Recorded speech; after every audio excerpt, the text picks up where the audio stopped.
Oui, parce que ça fait depuis le mois de janvier qu'on parle là-dessus, puis on va continuer jusqu'à Pâques, et peut-être elle va dépasser un peu Pâques, là. Une série qui s'appelle Mon Église. Frères et sœurs, je suis content de voir les gens qui reviennent tranquillement à l'Église. Parce que beaucoup de pasteurs s'inquiètent depuis 2 ans que des gens restent confortablement assis. Je vous salue, vous qui êtes dans votre salon ce matin dans Facebook. Là, beaucoup de pasteurs s'inquiètent que des gens qui sont à la maison en train de suivre l'Église restent à la maison. Dans les mois, dans les années à venir. Puis c'est pas ça l'Église, frère. Ça, c'est pas le projet de Dieu. Dieu ne veut pas qu'on soit à la maison. Il veut qu'on soit ensemble dans sa maison à lui. Il y a des bénédictions dans la maison de l'Éternel. Qu'il est doux pour des frères, pour des sœurs d'être ensemble. C'est là que Dieu envoie la bénédiction.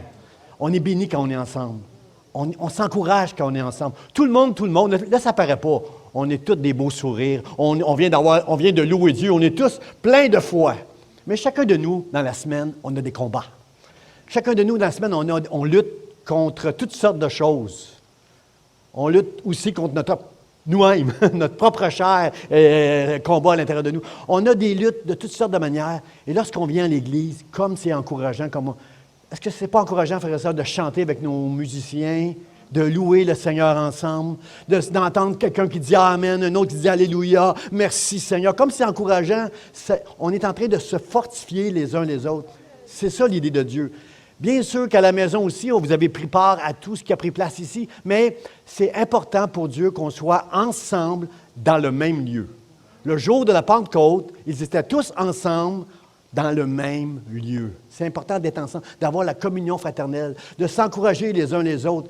Tu peux des fois parler avec un frère, une sœur, puis dire une parole pour toi banale. Tu fais juste parler, là, blablabla, blablabla. Mais pour la personne à qui tu parles, tout à coup, bang, Dieu vient de parler au cœur de cette personne-là, au travers de toi. Toi, tu ne sais pas, là, tu as dit quelque chose de banal, et ça a rentré comme un glaive dans le cœur de la personne, et là, la personne est encouragée et changée. C'est ça la communion fraternelle. C'est ça l'Église du Seigneur Jésus-Christ. C'est ça l'amour les uns pour les autres, frères et sœurs. C'est important, l'Église. C'est l'idée de Dieu, l'Église. C'est l'idée de Dieu. C'est le projet de Dieu. Jésus, il y a 2000 ans, a dit « Je bâtirai mon Église et les portes de l'enfer n'auront pas le dessus sur elle. » C'est l'Église qui va toujours triompher. C'est écrit dans la Bible, ça. Maintenant, pourquoi Jésus nous dit ça? Parce que, frères et sœurs, quand même qu'on dirait qu'on est victorieux, là, tous les jours, on est en guerre. Tous les jours, si tu as la foi, si tu as reçu la foi de Dieu dans ton cœur, puis tu aimes Dieu, puis tu veux marcher avec lui, puis tu veux le servir, puis tu veux le louer comme on a fait ce matin, sache que depuis le jour où tu as donné ton cœur à Dieu, tu es en guerre contre un monde spirituel qui existe. Et frères et sœurs, je veux le souligner ce matin parce que présentement, on est en guerre dans le monde d'une manière visible. On était en guerre pendant 2 ans avec un virus invisible, là, le COVID, là, et ça l'a fait beaucoup, beaucoup de tort. Chacun de nous. Ça l'a fait du tort aux églises, ça l'a fait du tort aux chrétiens, ça l'a fait du tort au commerce dans le monde, ça l'a fait du tort au monde entier. Le monde entier est impliqué. C'est une pandémie mondiale, comprenez-vous, le monde entier. Là, l'Église n'a pas été persécutée là, pendant les 2 dernières années. C'est le monde entier qui a été persécuté par une guerre invisible et tout le monde en a payé le prix pour ça. Et les églises aussi, on a payé le prix pour ça. C'est pourquoi ce matin, je me sens de tout mon cœur d'exhorter les gens à revenir. Aussitôt que vous allez vous sentir en sécurité, revenez à l'Église. Même que le masque, là, vous pouvez le garder là, pendant des mois si vous voulez. Là, c'est efficace, le masque. Et quand le gouvernement va dire « plus de masque », gardez-le, il n'y a personne qui va vous juger pour ça. Mais ça fait 2 ans qu'on est pris avec la COVID. Ça fait depuis 18... Combien de jours là, en Ukraine, là, la guerre en Ukraine? 18e jour aujourd'hui, là? 18 jours qu'on est pris dans une guerre qui risque de dégénérer n'importe quand. Il suffit qu'un pays entende le président qui implore le monde entier de venir l'aider contre la Russie. Là. Il suffit qu'un pays décide d'aller aider l'Ukraine pour qu'un autre s'ajoute, puis un autre, puis là comprenez-vous, là, ça peut devenir une guerre mondiale là, comme ça. Là. Mon but n'est pas de vous apeurer parce que nous, notre Dieu, celui qu'on vient de louer, c'est le Dieu tout-puissant, celui qui nous protège, qui nous garde, qui est plus grand que tout ça. Mais Dieu nous avertit que dans la fin des jours, nous allons entendre des guerres, nous allons voir des guerres, et nous allons entendre des bruits de guerre. C'est pas pour nous épeurer que je dis ça ce matin, mais pour nous rappeler que Dieu a prophétisé toutes ces choses-là et que Dieu, notre Dieu Tout-Puissant, est grand et au-dessus de toutes ces choses-là. Mais moi, ce matin, je suis inquiet pour vous, frères et sœurs. Je suis inquiet pour vous à Facebook. Je suis inquiet pour ma foi et votre foi qui est bombardée en ce moment. Et jusqu'à présent, notre foi elle a été éprouvée de toutes sortes de manières. Jusqu'à présent, depuis que vous êtes chrétien, vous savez, il y a des gens qui se sont moqués de vous. Au travail, on vous a méprisé souvent. Vous avez perdu des amis. Vous avez perdu des gens dans votre famille qui ont arrêté d'être avec vous. Ils étaient comme ça avec vous avant que vous soyez des chrétiens. Depuis que vous êtes devenu un chrétien qui aime Dieu, qui fait des bonnes choses, ils ne sont plus avec vous. Hein? Il y a un prix à payer pour la foi. Hein? C'est pas si mal jusqu'à présent. Mais là, frère et sœur, j'aimerais vous dire que nous sommes entrés dans ce monde. On a dépassé une limite, là. On est vraiment entré dans une guerre. Mais je veux vous rappeler les paroles de Jésus. Je bâtirai mon Église. Ce n'est pas les hommes. Les hommes, dans l'Église des hommes, il va y avoir des hommeries. Les pasteurs vont faire des erreurs. Les leaders vont faire des erreurs. On n'a pas l'affaire. J'aime dire ce mot-là au Québec, là, on n'a pas d'allure. Mais Dieu, lui, est puissant et tout, il est grand, et il dit, les portes de l'enfer ne prévaudront point contre mon Église, parce que c'est moi qui vais bâtir mon Église. Je me sers de gens imparfaits, mais le Dieu parfait va garder son Église. Alors, ce matin, je veux te le rappeler, je veux te le dire encore, si tu as la foi, considère que c'est la chose la plus précieuse que Dieu a pu te donner sur cette terre. C'est la chose la plus... Dieu m'a donné plein de choses précieuses. Une épouse, des enfants, comprenez-vous, une église. J'ai des choses précieuses dans ma vie. Mais la chose la plus précieuse, celle qui va me garder jusqu'à la fin de mes jours et qui va m'amener au ciel pour l'éternité avec Dieu, c'est ma foi, c'est ma précieuse foi. Et cette foi-là, je veux vous le dire, elle va être attaquée. Pas la maladie, pas les épreuves, pas des choses comme ça, là. C'est spirituellement que je vous parle. Là. On entre dans des temps nouveaux où il va y avoir une tension, une pression sur votre foi comme on n'a pas vu avant. Vous allez entendre des choses. Le monde, quand je dis le monde, c'est l'esprit du monde. Quand des gens sont contre vous, là, ce n'est pas des gens qui sont contre vous. C'est un esprit derrière, invisible, que vous ne voyez pas, qui est contre vous au travers des gens. Dieu peut me faire du mal au travers de mon épouse qui m'aime de tout son cœur. Moi, je ne ferai pas du mal à mon épouse, mais mon épouse peut me faire du mal, elle qui m'aime de tout son cœur, juste pas elle. Mais elle va dire quelque chose, elle va faire quelque chose, et l'ennemi au travers d'elle va prendre cette porte-là pour nous mettre en guerre un contre l'autre. Et il y a un esprit dans ce monde, frères et sœurs, qui est très, très grand, qui veut voler votre foi, qui veut vous empêcher de grandir dans votre foi. Mon frère, ma sœur, sois vigilant. Comprends ce combat-là. Prie Dieu. Reconnais que tu es faible. Reconnais ta faiblesse. Ce n'est pas le temps de jouer au super spirituel. Alors, moi, j'ai la foi par ça. Moi, ne craignez rien pour moi. Que celui qui se croit debout prenne garde de tomber, la Bible dit. Ayez cette humilité. Peut-être qu'aujourd'hui, tu es fort. Tu es fort aujourd'hui, là, hein? Moi, quand je prêche, je me sens fort. Là. L'Esprit de Dieu est sur moi. Quand je prêche, je me sens très, très fort. Là. Mais quand j'ai fini de prêcher, je suis un homme ordinaire et je dois faire attention à ma vie. Je dois faire attention à ma foi. Je dois faire attention à qui je suis, ce que je fais, ce que je dis, ce que je ne dis pas. Parce que tout ce que je fais, je le fais devant Dieu. Tout ce que vous faites, vous le faites devant Dieu. Alors, frères et sœurs, faites attention. Moi, pendant le COVID, je n'ai pas aimé ça, ce que j'ai vu puis j'ai entendu. Là. Parce que j'ai parlé avec beaucoup de... Merci, mon Dieu, notre mouvement a exercé un bon leadership pendant tout ce temps de COVID-là. On avait régulièrement des Zooms avec les pasteurs de différentes églises. On savait ce qui se passait. On connaissait les craintes et les débats, les combats que toutes les églises pouvaient avoir.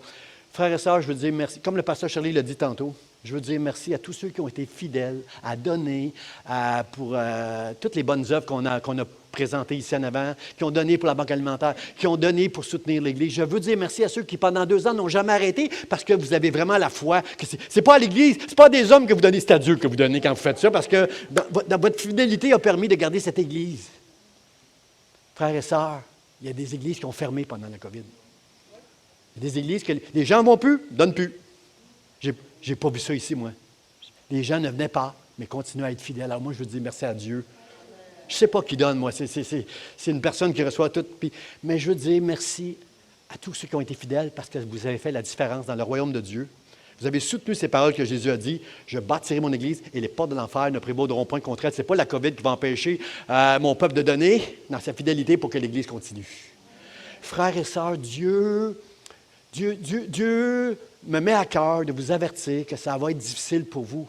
Même si ça fait 30 ans que tu marches avec Dieu, ça va être difficile pour vous de garder la foi. Il va falloir que c'est au-delà des problèmes que tu as avec ton conjoint. Là. C'est au-delà des problèmes que tu as avec la santé ou avec les finances. C'est au-delà. Ça, ces choses-là, déjà là, ça nous éprouve dans la vie. Tout le monde, chrétien, pas chrétien. Je parle d'une lutte, d'un ennemi, d'un esprit qui veut t'arracher ta foi, qui veut t'empêcher de continuer à grandir dans la foi. Si tu commences dans la foi, je veux que tu saches tout de suite que tu dois apprendre à te battre. Moi, quand j'étais jeune, j'ai fait un peu de karaté, là, puis je vieillis, là, je suis plus capable de je suis plus capable de fermer les armoires avec mes pieds là, quand je fais, mais je m'entraîne encore. Je m'entraîne encore pour me garder en forme un peu, là. Et dans ma tête, à qui vous pensez que je pense quand je combats un ennemi invisible devant moi? Cet esprit-là qui est contre moi, cet esprit-là qui veut me décourager, cet esprit-là qui veut m'entraîner et aspirer ma foi pour la sortir de moi, pour que je devienne comme le reste de ce monde. Non, frères et sœurs, nous ne sommes pas appelés à être comme le reste de ce monde. Nous sommes appelés à être des enfants de Dieu, qui vont marcher avec Dieu, qui vont louer Dieu, qui vont le servir lui seul, dans le nom de Jésus, à cause de Jésus. Lui seul, dites ça, lui seul. Lui seul, frères et sœurs. Depuis 2 ans, je vois des églises, avec les zooms que j'ai avec les pasteurs, je vois des églises, non seulement qu'il y a des églises qui ont fermé, mais il y a des églises qui se sont divisées. Les pro-vaccins, les anti-vaccins. Je ne veux pas savoir si vous êtes pro-vaccin, si vous êtes anti-vaccin. Je veux juste savoir que vous êtes des enfants de Dieu, qui allez rester unis au travers de tout ce qui prend place dans ce monde. J'ai vu des églises. Frères et sœurs, ce n'est pas le vaccin le problème.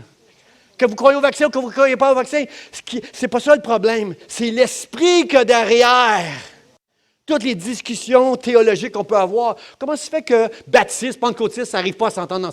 Moi, quand j'ai connu le Seigneur, j'ai grandi dans l'église pentecôtiste. Là, pour les baptistes, on était des démons. Puis nous, les baptistes, c'était même pas des chrétiens. Ils n'ont pas l'esprit, eux autres. Comprenez-vous, là, il y avait des guerres de théologie de fous, alors que la Bible dit, si tu crois dans le même Dieu, si tu crois dans la même parole, comprenez-vous, il y a une seule foi, il y a un seul Dieu, il y a une seule Église. Et les portes de l'enfer ne prévaudront pas contre elle.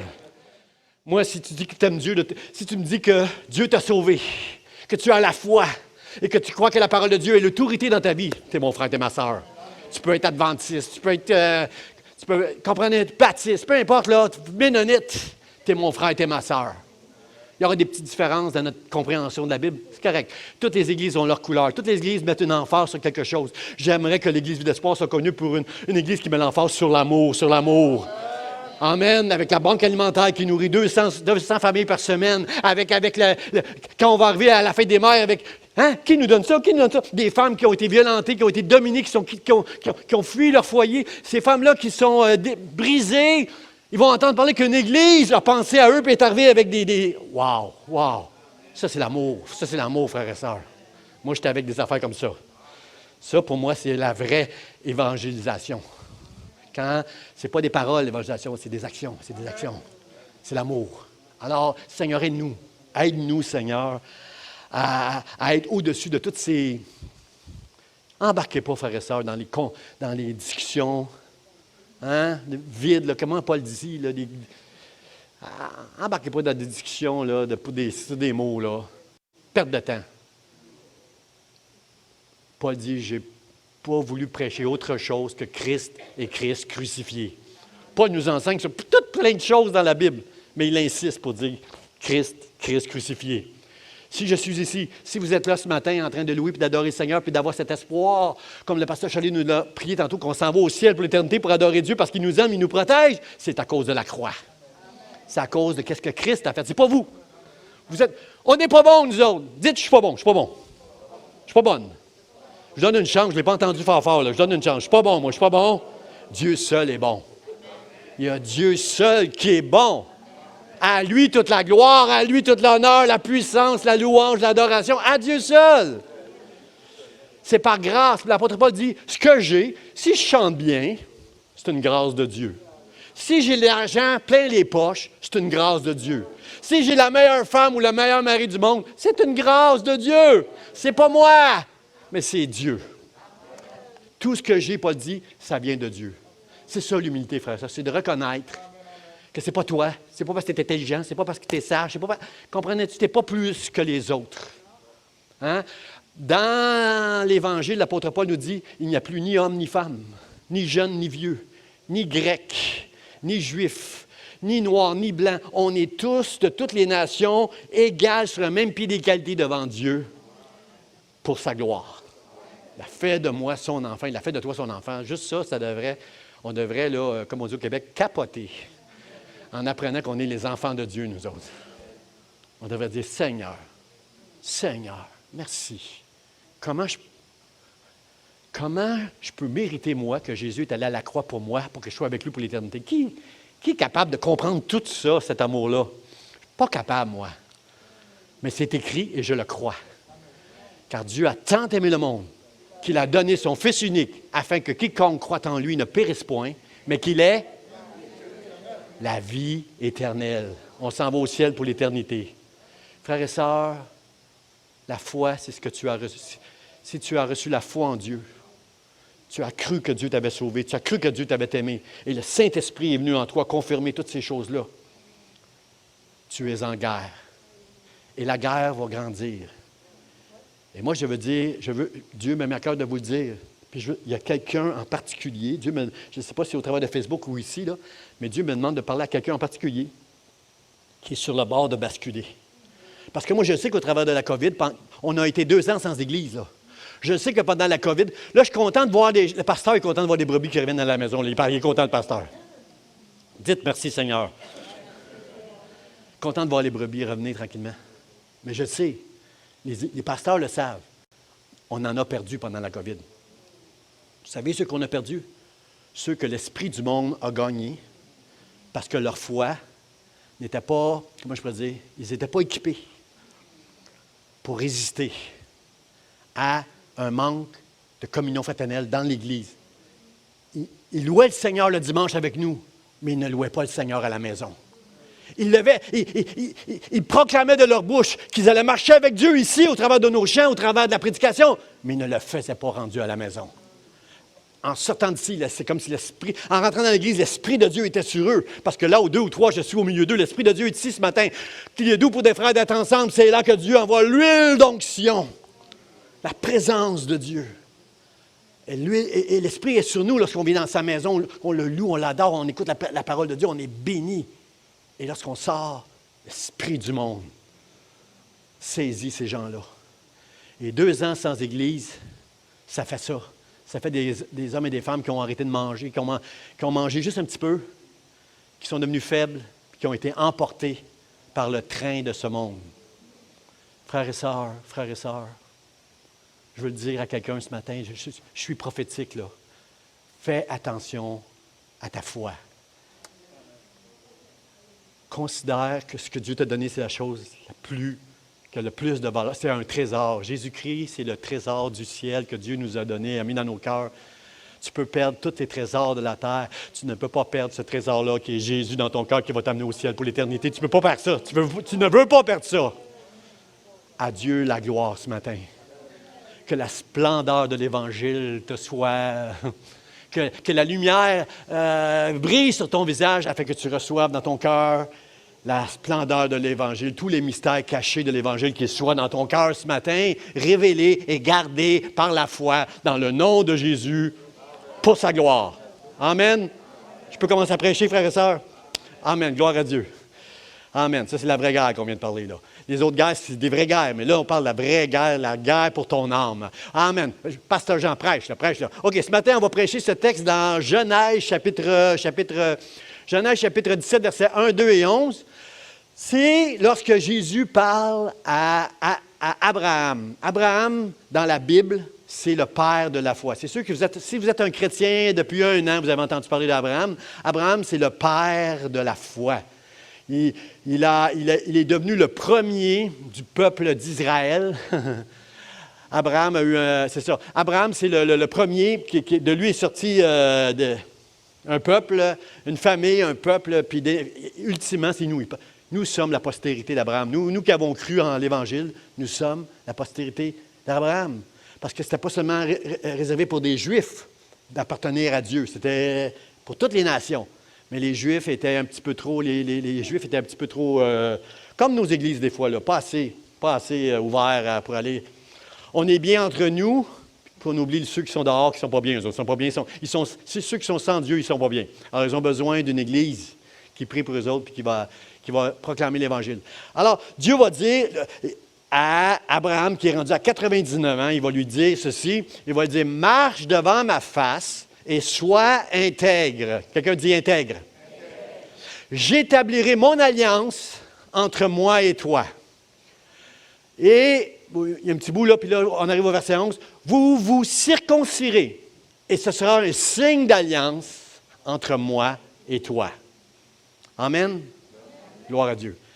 Le contexte de ça, frères et sœurs, c'est que Abraham, à l'âge de 75 ans, a eu une discussion, a entendu la voix, le Seigneur lui parler comme ici. Là. Il l'avait déjà entendu à l'âge de 75 ans. Abraham, tu vas quitter ta patrie, tu vas quitter ta famille, puis tu vas t'en aller dans un pays que je vais te montrer, qui était le pays de Canaan. Que après Moïse, avec le peuple de Dieu, à un moment donné, ils sont entrés, pas Moïse, mais c'est Josué qui a amené à Canaan le peuple de Dieu. Et à l'âge de 75 ans, Abraham parle avec Dieu et dit, je vais te donner un pays, quitte ta patrie, quitte ton père et ta mère.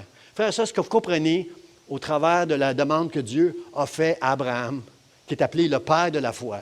Est-ce que vous comprenez que Dieu nous demande la même chose à nous, qui avons la foi aujourd'hui? Il va y avoir une coupure avec ta patrie. Il va y avoir une coupure même avec ta famille. C'est pas que Dieu ne veut pas que tu n'aimes pas ta famille, là, mais peut-être que ta famille ne t'aimera plus. Si tu mets ta foi en Dieu puis tu marches avec lui. Quitte. Je ne vous dis pas de quitter. Vous restez avec papa, maman qui ne connaît pas Dieu, là, quittez pas votre maison. C'est pas ça. Mais Dieu demandait à Abraham d'avoir la foi, de juste fais ce que je te dis de faire, Abraham, quitte ton pays, puis va-t'en vers un pays que je vais donner. Puis ce pays-là, là, je vais le donner à ta postérité. Tes enfants, tes petits-enfants, arrière-petits-enfants, toute ta postérité va posséder le pays que je te donne. Mais là, Abraham, il dit, « Ouh, Seigneur, moi j'ai 75 ans, puis j'en ai pas d'héritier. Je n'ai pas d'héritier. » Le Dieu dit, « Abraham, tu vas avoir un héritier. » 75 ans, ça prenait de la foi, là. Hein? Puis sa femme aussi, là, commençait, Sarah, à prendre de l'âge, là. Elle, quand elle a appris ça, que Dieu avait... Elle a entendu ça, là, lui, là, elle, là, elle allait avoir un enfant d'Abraham, elle s'est mise à rire. Pourtant, Sarah est dans le livre des héros de la foi. Hébreux, chapitre 11, vous allez voir le nom de Sarah, une femme de foi. Frères et sœurs, tu peux avoir la foi, puis tu peux douter des fois de la grandeur et de la puissance de Dieu. Dieu est tout-puissant. Il n'y a rien qu'il ne peut pas faire.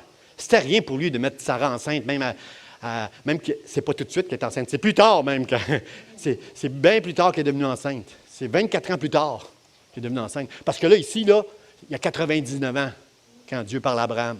Puis il lui avait parlé à 75 ans.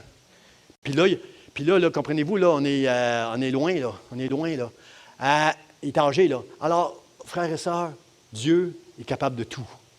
Il n'y a rien d'impossible à Dieu. Dieu nous demande dans notre foi de comprendre que là où il nous amène, ça ne marchera pas. Ça ne fittera pas. Ça ne fittera pas avec l'esprit de ce monde.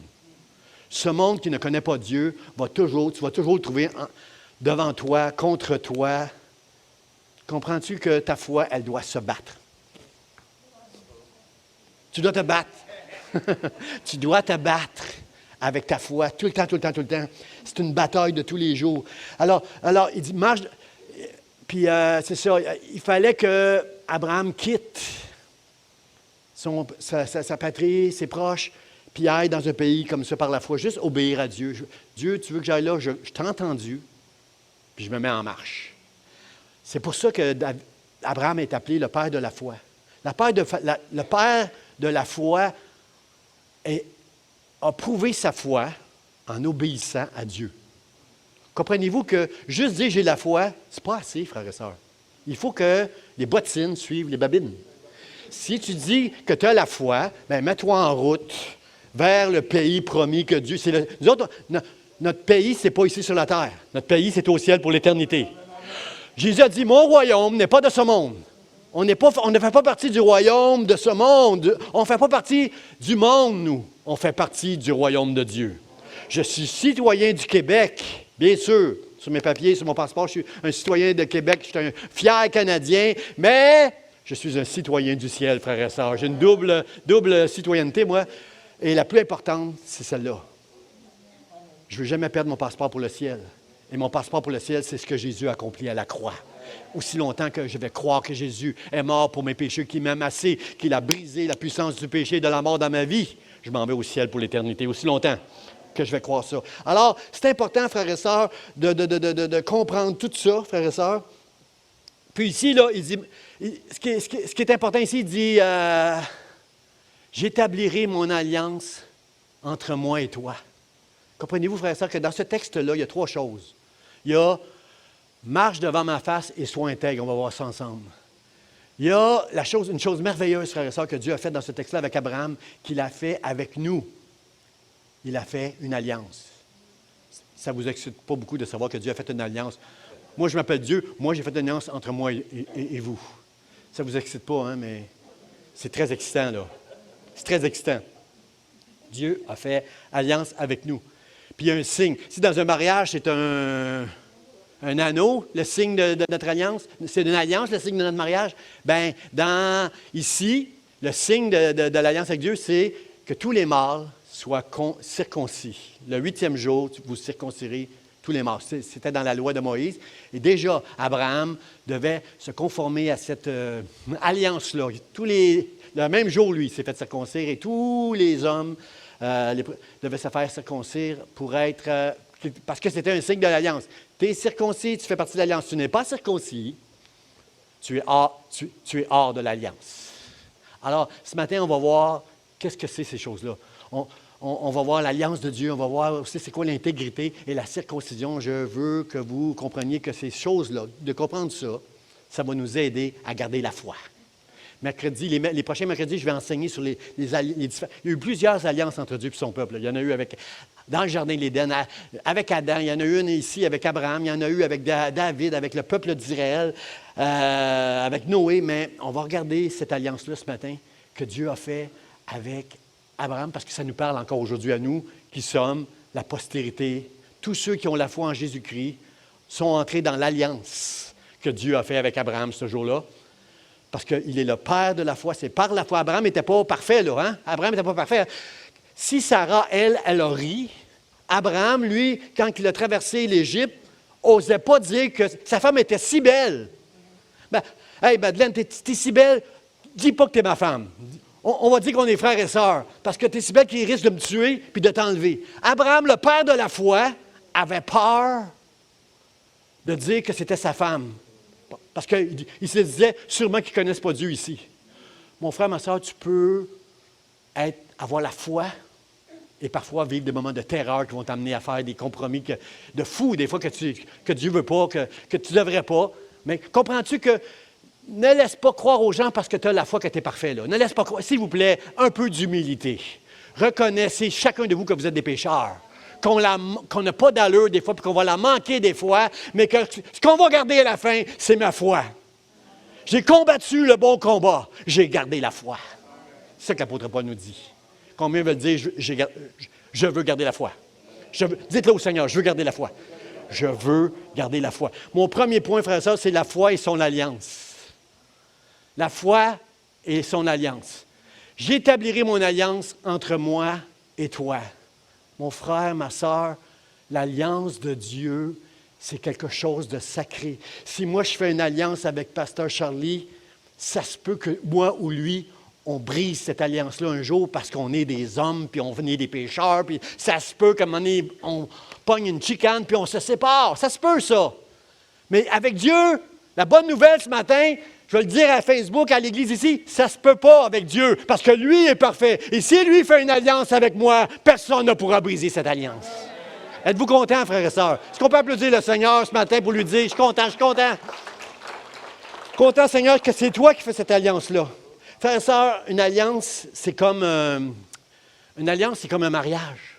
Frère, comprenez-vous? Quand on se marie, premièrement, c'est parce qu'on se marie bien souvent parce qu'on aime.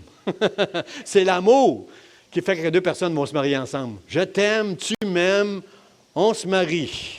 Hein? Ma femme ne m'a pas donné le choix. Quand j'ai commencé à la fréquenter, elle a dit, t'es-tu pour ou contre le mariage? J'ai dit, moi, je suis pour le mariage, Elle a dit, OK, on a un rendez-vous avec le curé dans quelques semaines. Là, tout est arrangé. Mais je l'aimais. Hein? Je l'aimais. C'était tout arrangé ça, elle. Je l'aimais, alors je l'ai mariée. Mais combien savent que juste aimer, c'est pas assez? Hein? La femme que tu maries, quand tu la vois arriver derrière là, avec sa robe, là, tu ne l'as pas vue, elle est partie loin mettre sa robe. Là. Quand tu la vois arriver dans la salle avec sa robe, là, c'est la plus belle. Les filles d'honneur sont belles. Tu ne les vois pas, les filles d'honneur, tu vois juste ta femme. Elle est si belle. Tu as hâte au mariage, tu as hâte après le mariage, tu as hâte. Et là, c'est la plus belle. Mais, quelques années après, chérie, dis-moi que tu m'aimes. Moi, quand je sortais avec ma femme, je ne voulais pas être 5 minutes. Je parlais des heures au téléphone avec elle. Je ne voulais pas être 5 minutes loin d'elle. Et là, des fois, elle me dit, parle-moi, je suis là. Où sont tes pensées? Tu es toujours avec l'Église. Je suis là, moi. Parle-moi. C'est ça, frère, ça. Après quelques temps, quelques années, moi, je crois dans les mariages arrangés. Moi, je crois que ça se peut. Vous savez, dans la cour royale, là, on promet des mariages par alliance. Là. Moi, je crois là-dedans. Parce que l'amour, veut dire le coup de foudre, là, ça dure un temps, ça. Le vrai amour, frère, ça, je vais vous le dire, c'est quoi? J'arrive là, à mon point. Le vrai amour, c'est un amour qui s'engage. Oh, ça ne vous a pas bien, ouais. Moi, ça m'a bien plus rentré dedans, ça. C'est un engagement, le mariage. C'est pourquoi l'homme et la femme quitteront le foyer de papa et maman. Et maintenant, ils vont être ensemble et ils seront une seule chair. Dieu veut que je fasse avec lui une seule chair. Moi en Jésus, Jésus en moi. Une seule chair. Au ciel, nous allons célébrer les noces de l'agneau. Nous sommes les fiancés de Jésus-Christ. Dans la Bible, ça dit on est la fiancée, l'Église, c'est la fiancée de Christ. Et au ciel, nous allons célébrer un mariage. Nous serons parfaitement une seule chair. Nous sommes déjà une seule chair avec Dieu. Nous avons reçu l'Esprit de Dieu. Nous faisons un. Père, je prie qu'il soit un. Eux, mes disciples et moi, je prie qu'ils soient un. Comme nous sommes un. Dieu veut qu'on soit une seule chair. Et au ciel, nous serons parfaits.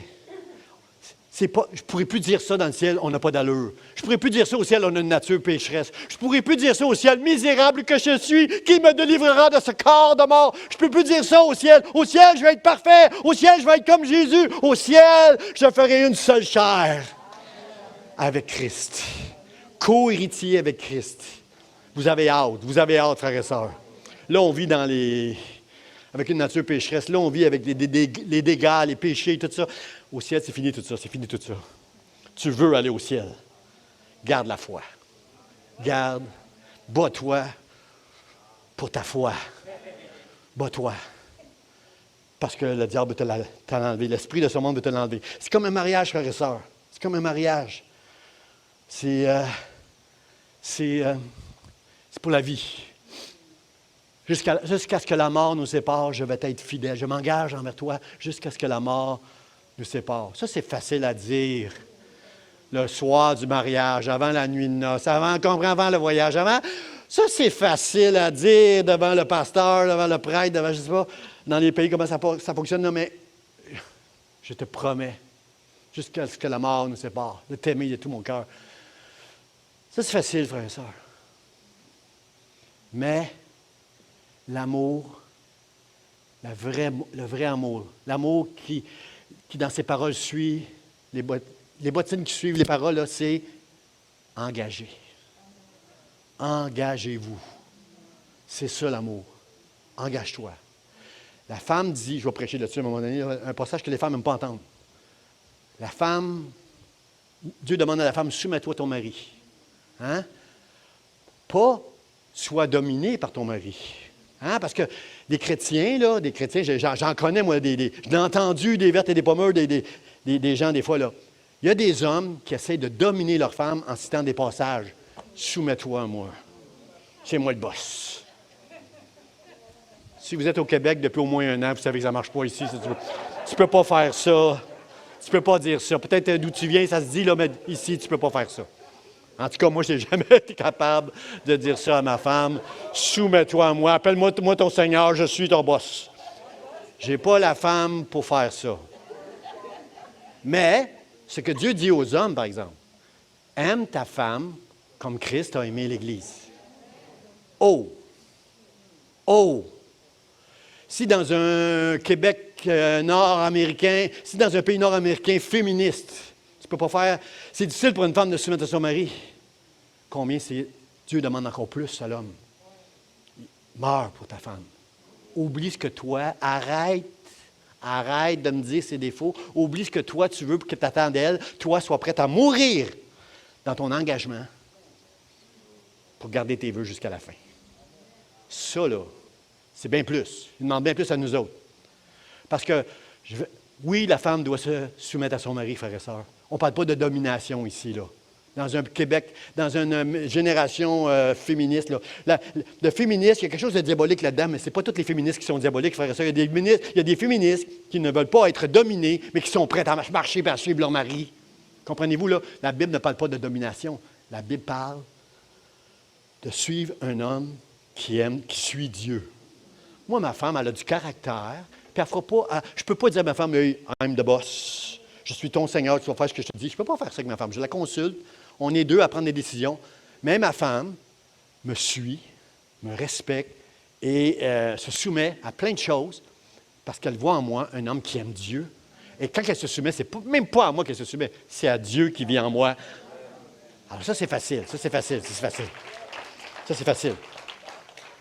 Alors, faire ça, il y a un passage qui dit ceci là, dans le psaume 25, le psalmiste il dit « L'amitié de l'Éternel est pour ceux qui le craignent, et son alliance leur donne instruction. » Frères et sœurs, l'amitié de l'Éternel, bon, moi j'entends des chrétiens des fois dire « Dieu, c'est mon ami. » Wow! Wow! Oui, je comprends. Tu prends un passage comme ça tu as envie de dire « Hey, moi, c'est écrit, pasteur, l'amitié de l'Éternel est pour ceux qui le craignent. » Moi, Dieu... C'est premièrement Dieu. C'est mon Sauveur, c'est mon Seigneur. Comment je comprends ce passage-là? Comment quelques théologiens, je suis sûr qu'il y a des théologiens qui m'appuient là, dans ce que je veux dire. Là. L'amitié de l'Éternel, ça nous parle de relation, quelque chose de relationnel. J'ai une relation amicale, j'ai une relation, c'est comme un ami, Dieu. J'ai une relation avec lui où moi qui suis pécheur, je peux entrer dans la présence de Dieu très saint. À cause de Jésus-Christ, j'ai une relation avec Dieu. Une vraie relation comme je peux avoir avec un ami. C'est comme ça que je vois ce passage-là. C'est la foi, ce n'est pas quelque chose, ce n'est pas de la religion. C'est une relation avec Dieu. Viens pas dans une bonne église, viens dans une église où tu as une relation, qui prêche la parole de Dieu et qui t'encourage à avoir une relation avec Dieu. Ça, c'est la différence entre la religion et la relation, c'est ça, frères et sœurs. L'amitié de l'Éternel est pour ceux qui soient remplis de la crainte de Dieu. Puis tu vas faire ce que Dieu te demande. Tu vas être la personne que Dieu te demande. Tranquillement, tous les jours. Transformer de gloire en gloire, tu vas y arriver. Et son alliance nous donne instruction. Dieu, dans son alliance, va nous dire quoi faire. Il va nous dire quoi pas faire. OK? Puis nous, dans notre nature pécheresse, des fois, l'apôtre Paul dit, des fois, je fais ce que je ne veux pas faire et je ne fais pas ce que je voudrais faire, misérable que je suis. J'aime l'apôtre Paul parce qu'il réalise en lui qu'il n'a pas l'affaire. Il réalise qu'il n'y a pas d'allure. Mais il finit en disant, grâce soit rendue à Jésus-Christ, lui, il va me rendre capable. Et déjà, il me voit parfait. Dieu nous aime d'un amour inconditionnel. Avec tes défauts, tes manquements, tes erreurs, tes péchés. Dieu t'aime comme tu es. Si tu as la vraie foi, tu ne vas pas rester comme tu es. Tu vas changer. La vraie foi, un engagement, une alliance. Moi, je m'engage envers ma femme s'engage envers moi. Les deux, on s'engage. Dieu s'engage envers son Église et son Église s'engage envers Dieu. C'est les deux, c'est les deux. Lui est parfait.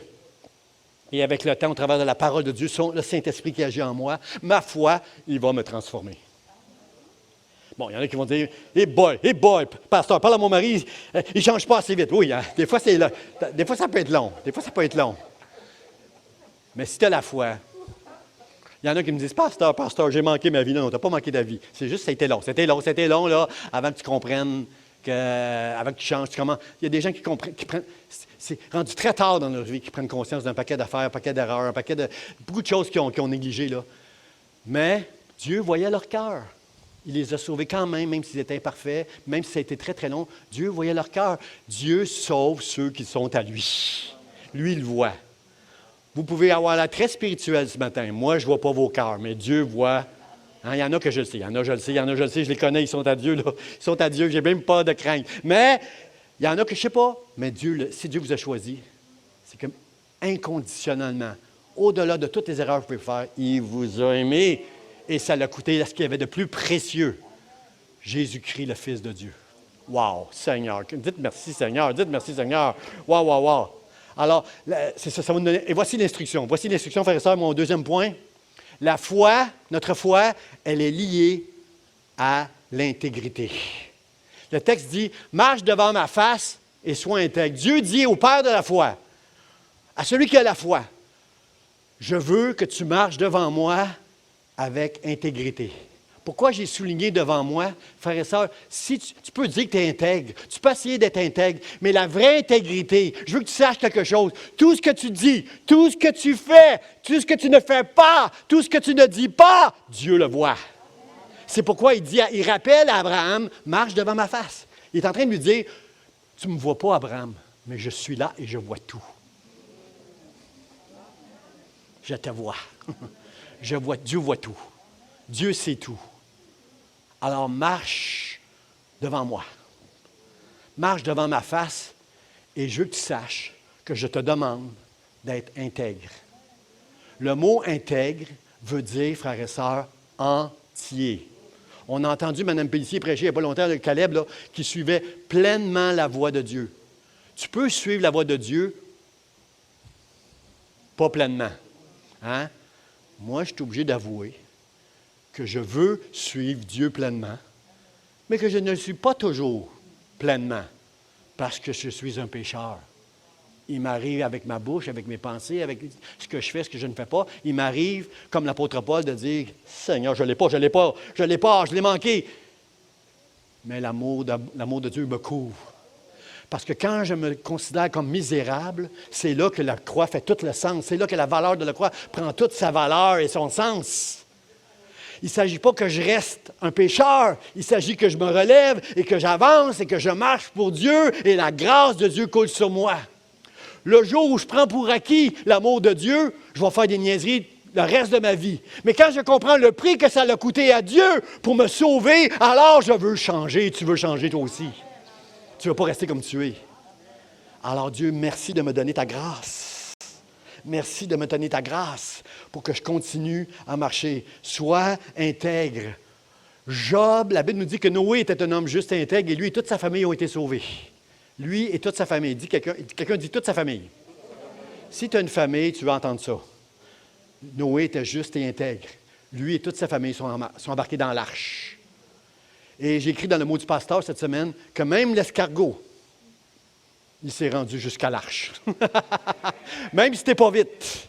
Si tu as reçu la foi, si tu as entendu Dieu, si tu as entendu l'appel de Dieu, va-t'en dans l'arche, parce que bientôt le jugement s'en vient. Même l'escargot s'est rendu jusqu'à l'arche. Alors, les vite comme les pas vite, rendez-vous à l'arche.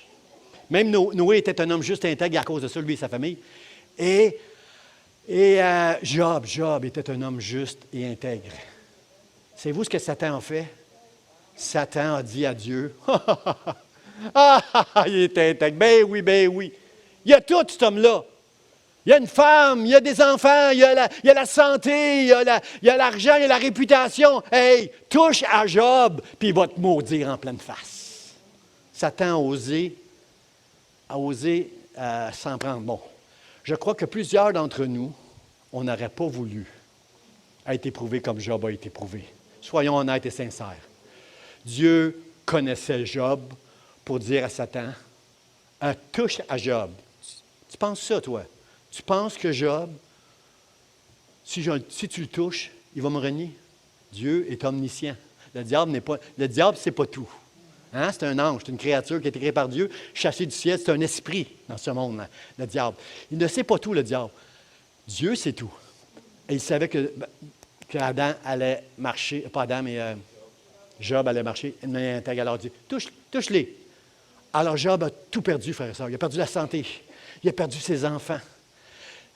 Ses amis l'ont méprisé. Même sa femme, bon, il ne l'a pas perdu, mais elle ne l'a pas aidé, mettons. Elle n'a pas aidé bébé Job, là. Maudit Dieu est mort, là. Elle ne l'a pas aidé. Elle était vraiment dans l'esprit, le même esprit que Satan l'a amené, là. Hey, j'ai tout perdu, moi, là. Arrête, le Job, là. Maudit Dieu est mort. Non. Job a tout perdu, mais il n'a pas perdu son intégrité. L'intégrité, c'est d'être entier, c'est de suivre pleinement la voie de Dieu. Peu importe que je perde la santé, peu importe que je perde les finances, que je perde, peu importe ce que je vais perdre, je ne perdrai pas mon intégrité. Tu ne toucheras pas à ma foi. Je fais pleinement confiance en Dieu dans le nom de Jésus. Perds tout, ne perds pas la foi. Et la foi, elle est liée à l'intégrité. Sois intègre jusqu'à la fin de tes jours. La Bible nous dit, dans un proverbe, la Bible nous dit que le juste marche dans l'intégrité. Le juste, c'est celui qui a la foi, ça. Le juste marche dans l'intégrité et heureux ses enfants après lui. Êtes-vous content d'entendre ça? Plus tu vas faire des efforts pour marcher dans l'intégrité, tu vas avoir un impact sur tes enfants. Si tu n'as pas d'enfants, marche dans l'intégrité, parce qu'au ciel, tu te réjouiras que des gens t'ont vu. Hein, comment ça se fait que lui est intègre? Comment ça se fait que malgré qu'il a traversé cette épreuve-là, il est resté intègre, honnête et, comprenez-vous, dans la foi? Reste intègre et tu vas avoir un impact sur les gens qui t'entourent. Mais si tu es un parent, reste intègre en sachant que ta foi va avoir, comme Noé, une influence sur tes enfants. Un jour. Des fois, c'est long. Moi, j'ai prié pendant 18 ans. Je vais être honnête avec vous, là, je ne priais pas fort les dernières années. Pendant 18 ans, j'ai un fils qui est parti de chez moi et qui a dit, « Moi, là, papa, je ne veux pas être comme vous autres. Là. Je vous respecte, je vous aime, mais je ne veux pas être comme vous autres en blanc. Je ne veux pas être un chrétien, moi, intègre comme vous êtes. Là. Moi, je veux vivre. » Alors, il est parti dans le monde et pendant 18 ans, il a vécu dans le péché, loin de Dieu. Mais, merci Seigneur, il y a quelques années, Dieu a touché son cœur. Et il n'arrête pas de me dire, merci papa, tu as été un bon exemple à la maison pour moi. Alors moi, je bénis Dieu pour ça. J'ai rien à voir, là. Comprenez-moi bien, je ne dis pas que ça dépend de toi. Ça dépend de la grâce de Dieu, tout le temps. C'est pas 1 + 1 = 2 avec Dieu. C'est pas toi. C'est la grâce de Dieu. Moi, je veux juste te dire, garde la foi, garde le courage. Même si tes enfants s'éloignent pour un peu de temps, reste intègre. Sois comme Job, sois comme Noé. Reste juste et intègre. L'intégrité va avoir un impact sur tes enfants. Aussi, dans Exode, oui, à un moment donné, en Exode, le pasteur Moïse était débordé. Il n'arrivait plus. Son beau-père, Jéthro, arrive, le père de son épouse arrive, puis il donne un conseil à... T'en fais trop, Moïse. Il faut que tu délègues un peu. Trouve des hommes intègres. Il faut qu'ils soient intègres. Des hommes qui craignent Dieu et qui sont intègres. Choisis ces hommes-là. Frères et sœurs, si Dieu nous a choisis, c'est qu'il a vu en nous des hommes et des femmes qui avaient la crainte de Dieu et qui voulaient être entiers dans leur foi. Intègre, ça veut dire entier. Est-ce qu'il y a des hommes et des femmes qui veulent être entiers dans leur foi ici ce matin? Dites Amen, là. Et c'est ça qu'on veut, Seigneur. C'est ça qu'on veut. On veut être entier avec toi. Ézéchias aussi. J'aime Ézéchias. Ézéchias, le prophète Ésaïe, il arrive dans la cour. Il arrive chez... Dieu a dit à Ésaïe, va dire à mon serviteur Ézéchias de mettre sa maison en ordre, il va mourir. Il vient dire à Ézéchias, donne tes ordres, Ézéchias. Ézéchias était un super de bon roi, là. Donne tes ordres, Ézéchias, parce que tu vas mourir. Puis là, Ézéchias, il pleure. Non! Là, Ésaïe, il n'est pas loin, là. Il est en route, puis il s'en va. Il a fait ce que Dieu lui a demandé. Il a donné le message à Ézéchias. Il a obéi à Dieu. Dieu m'a dit de te dire, tu vas mourir, arrange ta maison. Il a tout fait ça. Et là, Isaïe s'en va, et Ézéchias, aussitôt que l'homme de Dieu est parti, il a entendu Dieu, Ézéchias aussi, au travers du prophète Isaïe. Il a entendu Dieu, il sait qu'il va mourir, et il pleure. Et savez-vous qu'est-ce qu'il dit à Dieu? Il dit, Dieu, je t'en prie, j'ai marché devant toi en étant dans l'intégrité, s'il vous plaît. Et Dieu lui a donné 15 ans de plus. Wow! Wow! À cause qu'il a marché, j'ai resté attaché à toi. Dieu, j'ai fait les bonnes affaires en tant que roi. J'ai pas fait de compromis. J'ai fait ce que j'avais à faire en tant que roi. J'ai été intègre, j'étais entier dans ma foi, dans mon amour pour toi. J'ai obéi à la loi. Seigneur, j'ai marché dans l'intégrité. Moïse n'était pas rendu dans la cour, dans le milieu de la cour, qu'il est revenu de bord parce que Dieu lui a parlé en disant, dis à mon serviteur que je lui donne encore 15 ans. Tu veux être intègre, mon frère, ma soeur. Tu veux être intègre, toi qui m'écoutes à Facebook, là, tu veux être intègre. Il y a une bénédiction à l'intégrité, frères et sœurs. Vite, frères et sœurs, on va regarder dans le Proverbe, prenez des notes, là, Proverbe 2, 21, ça dit que ceux qui sont intègres, ils vont rester dans le pays. Ils ne seront pas arrachés. Au travers de la COVID, au travers de la guerre en Ukraine, il y en a qui vont être arrachés de leur pays. Mais ceux qui marchent dans l'intégrité, qui sont entiers dans leur foi, qui ne lâcheront pas, jamais ils ne seront arrachés. Quelqu'un dit merci Seigneur. Ils ne seront pas arrachés. Et regardez bien le passage, vite, là. Vous le lirez à la maison, là. Le psaume 15, versets 1 à 4, nous donne quelques exemples de c'est quoi marcher dans l'intégrité. Ô Éternel, c'est le psalmiste qui dit, ô Éternel, mais qui va séjourner dans ta tente? Qui demeurera, ne sera pas arraché sur ta montagne sainte? Celui qui marche dans l'intégrité, qui pratique. C'est quoi l'intégrité? C'est pratiquer la justice. C'est dire la vérité selon son cœur. Ne calomnie point avec sa langue. Ne fait point de mal à son semblable. Ne jette point la honte sur son prochain. Il regarde avec dédain celui qui est méprisable, mais il honore ceux qui craignent l'Éternel. On ne doit mépriser personne, frères et sœurs, mais mépriser avec dédain celui qui est méprisable, c'est regarder avec dédain celui qui est méprisable, c'est le chrétien qui comprend que la personne qui est devant lui là, déteste Dieu. Comprenez-vous, c'est capable de discerner l'esprit du monde dans une personne. Là. Nous, on doit aimer tout le monde, les pécheurs comme les... Mais ce texte-là veut juste dire, il méprise ceux qui ont en horreur l'Éternel, avec dédain. Alors, toutes ces choses-là, frères et sœurs, là, on fait tout ça, nous autres. J'ai juste eu 2, 3... Hey! Qui pratique la justice de manière parfaite ici, là? Qui dit tout le temps la vérité selon son cœur? Que Dieu te bénisse, mon frère. Dieu te bénisse, Pasteur Charlie. Dieu te bénisse, Mono. Qui dit la vérité selon son cœur? Tout le temps. Ben non, frères et sœurs. Dites non. Bon, aidez-moi à prêcher ce matin, là, dans la vérité, là.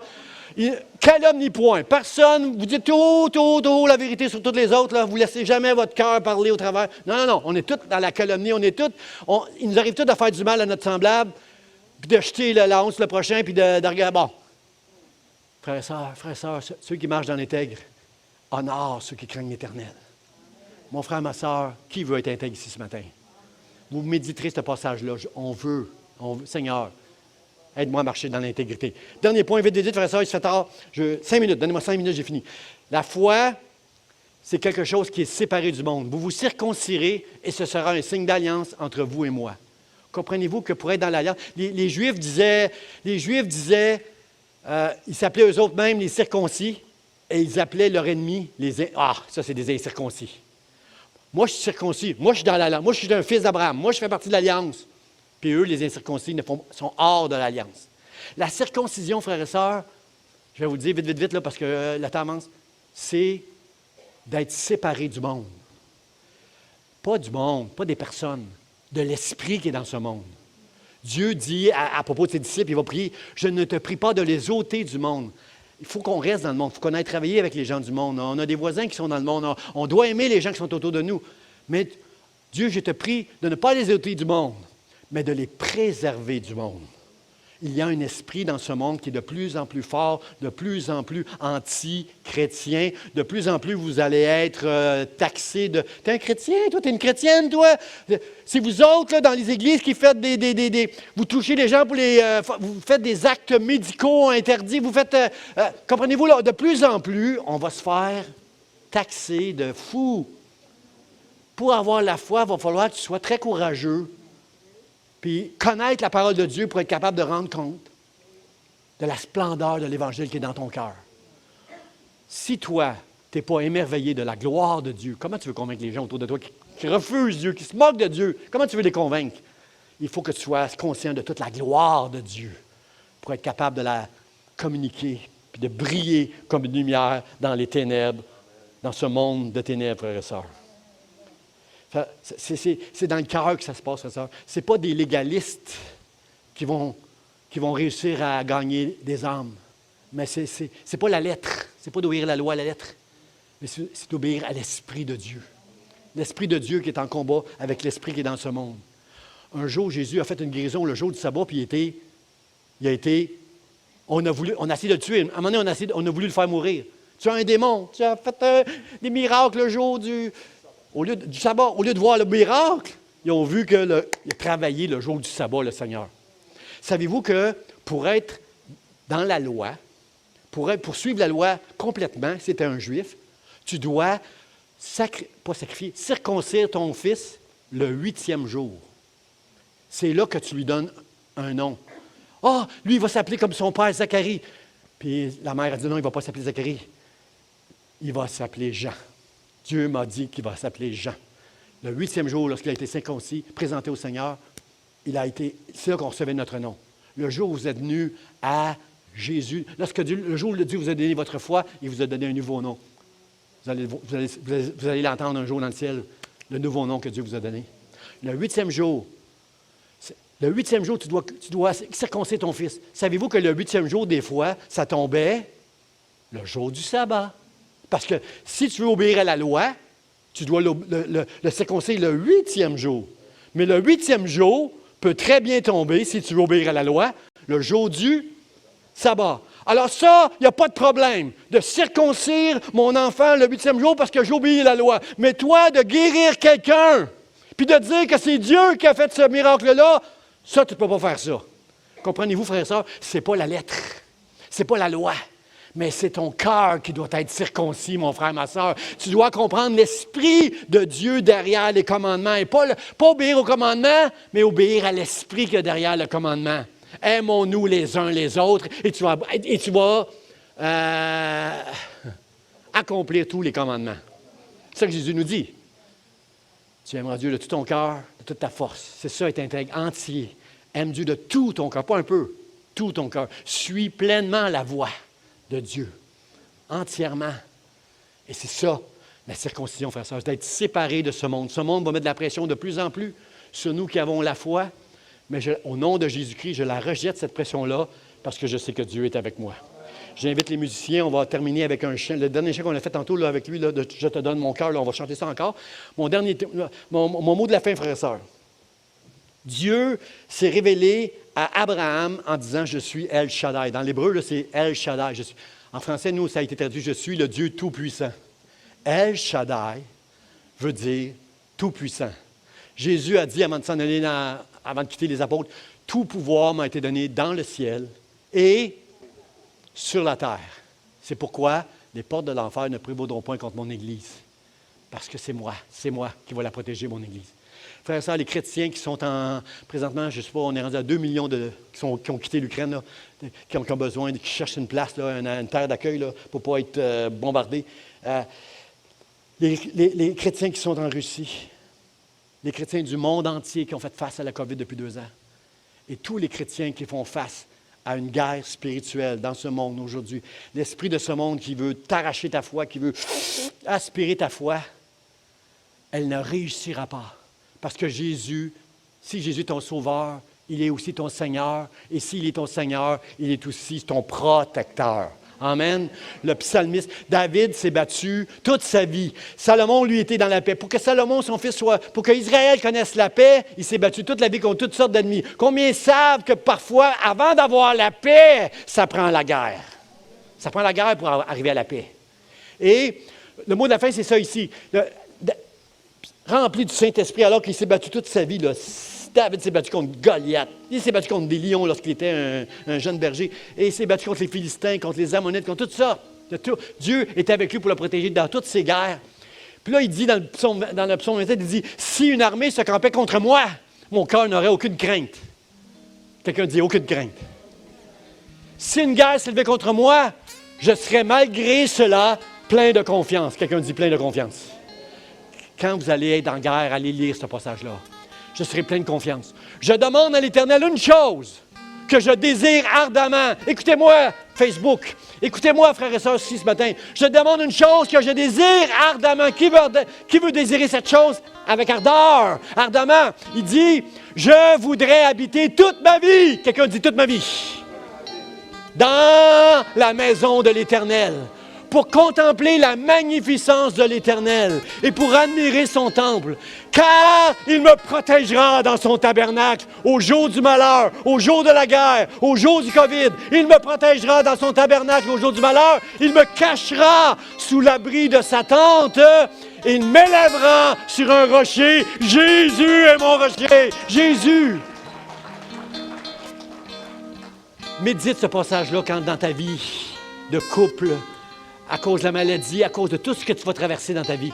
Médite ce passage-là et appuie-toi sur Dieu.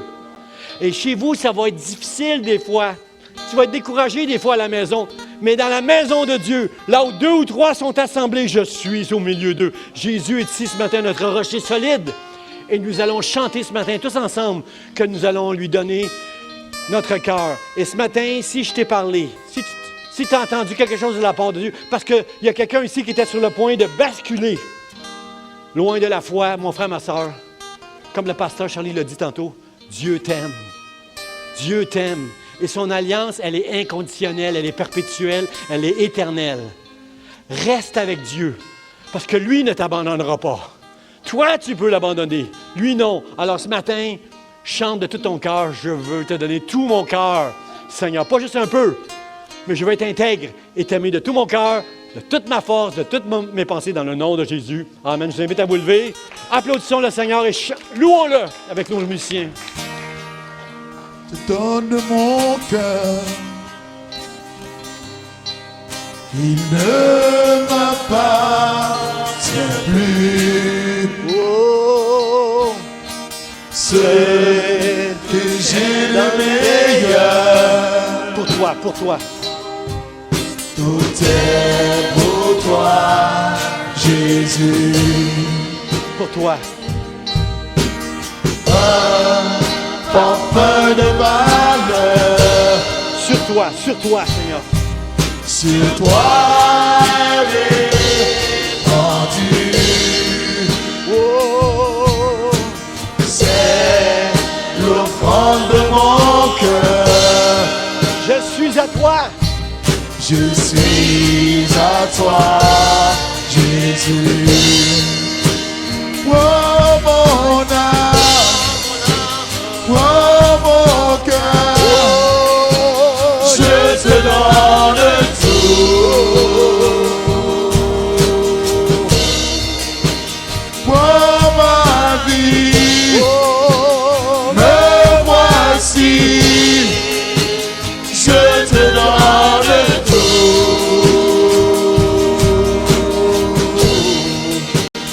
Mon cœur est à toi. Tout à toi.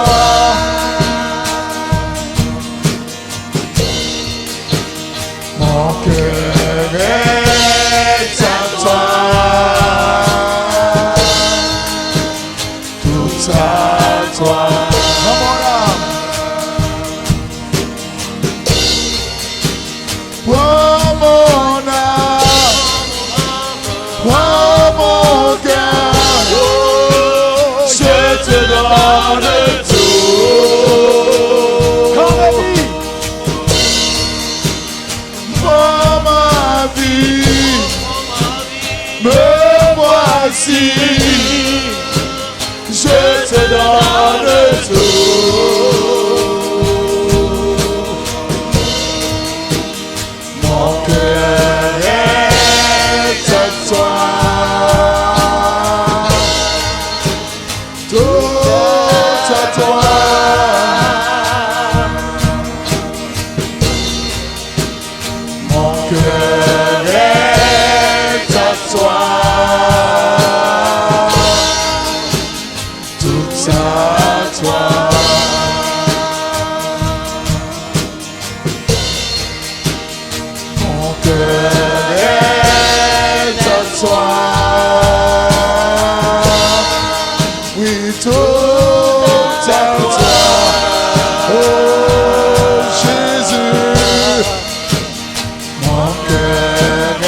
Mon frère, ma soeur, marche devant Dieu. Marche, c'est Dieu qui te dit, marche devant ma face. Marche devant moi, sois intègre et n'oublie pas, dans mon alliance, que je vais t'aimer toute ma vie, jusque dans l'éternité. Au nom de Jésus, est-ce qu'on peut applaudir le Seigneur ce matin? Seigneur, merci pour ton alliance. Merci pour ton alliance. Soyez bénis. Les gars, allez chercher une revue derrière l'intégrité. Là. Allez chercher ça, les gars. Puis quelques femmes peuvent plaider pour leur mari aussi. Là.